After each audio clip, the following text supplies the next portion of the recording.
చదివిస్తే ఉన్న మతి పోయింది అని ఒక సామెత ఉంది. మీ సామెతకు కరెక్ట్ గా సరిపోయే వ్యక్తి ఈ క్రింది వార్తలో ఉన్న మేధావి. ఈయన ఆంధ్ర యూనివర్సిటీలో అందరికంటే పెద్దాయనగా కొలువు చేస్తున్నాడు.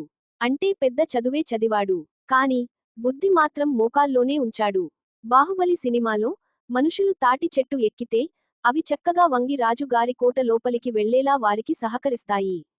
అది భారీ బడ్జెట్ సినిమా కాబట్టి కంప్యూటర్ గ్రాఫిక్ ద్వారా చేశారు అనే సంగతి చదువు రానివారితో సహా ప్రతి ఒక్కరికి తెలుసు. అలాగే గర్భస్థ పిండం 2 భాగాలు అయినా లేదా 100 భాగాలు అయిన దాన్ని గర్భ విచ్ఛిన్నం అంటారు.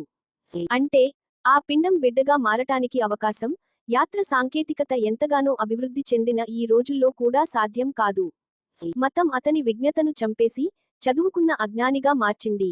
పురాణ పుస్తకాలలో రాసిన ఊహాజనిత కథనాలను తమకు నచ్చిన విధంగా అర్థాలను సృష్టించి గొప్పగా చెప్పుకోవటం సాధారణ విషయమే.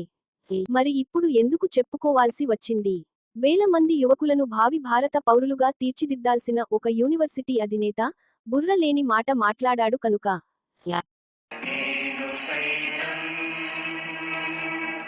మిత్రులారా, దయచేసి సబ్స్క్రైబ్, లైక్, కామెంట్, షేర్ చేయండి.